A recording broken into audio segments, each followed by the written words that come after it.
Vous ne manquez rien évidemment de cette campagne, les petites phrases croustillantes, les coups bas aussi, les promesses de nos chers politiques. Alors après Emmanuel Macron, eh bien c'est au tour encore de François Fillon de s'afficher en super-héros cette fois.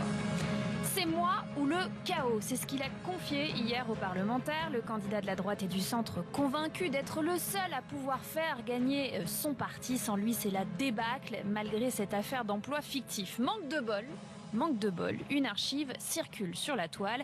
Elle ne concerne pas Pénélope, pour une fois, mais le candidat lui-même qui critique la sphère politico-médiatique. Si ce que je mets sur le même plan, c'est la manière dont le système politico-médiatique, au fond, passe sur toutes ces affaires. Tout ça, ça fait la une pendant 3 jours, et puis ensuite c'est fini, on n'en parle plus.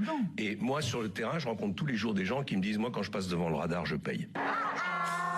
Et oui, c'est loupé, ça ne fait plus la une pendant 3 jours, mais presque 3 semaines désormais. Et ça le concerne personnellement, c'est quand même ballot. Alors ça, il l'avait déclaré en septembre 2016.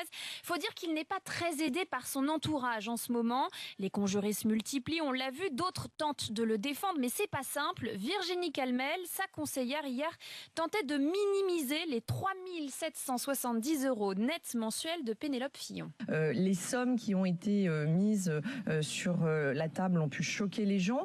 En même temps, c'est pas plus d'argent public dépensé parce que ça aille à Madame Fillon ou que ça aille à Madame Dupont, attachée parlementaire, c'est la même somme puisqu'elle est légale.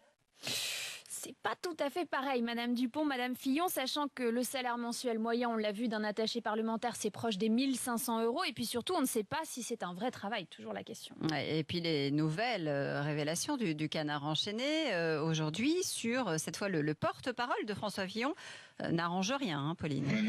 C'est reparti, on repart sur les affaires. Mais non, c'est pas vrai, mais si, c'est vrai. Selon le journal satirique, entre 2010 et 2013, le couple Solaire aurait oublié de payer une partie de ses impôts. La femme de Thierry Solaire aurait été son assistante parlementaire pendant 6 mois. Sauf que lui, pourtant, en politique, il ne rigolait pas. Récemment, c'était au mois de janvier, il disait « Il y a 2 règles à respecter ». Il y a le droit et puis il y a la morale. Et la première des morales, c'est déjà de respecter la loi. On en a commenté depuis 30 ans dans la vie politique française. Des détournements, des marchés truqués.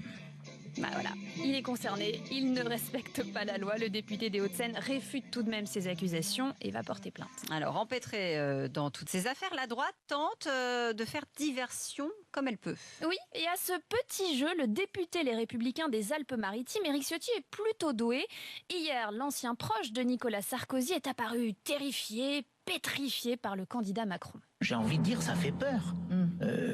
Pas de programme. Il revendique qu'un candidat à la présidence de la République n'ait pas de programme. Il parle de magie, de mystique. Quelque part, il dit qu'il est christique. Oui, ça fait peur. Magie, christique, mystique, on a tous peur du gourou Macron, le candidat En Marche qui est quand même en petite forme dans les sondages cette semaine. Magnien, présidente avec Pauline Baduel, 8h28 sur RMC.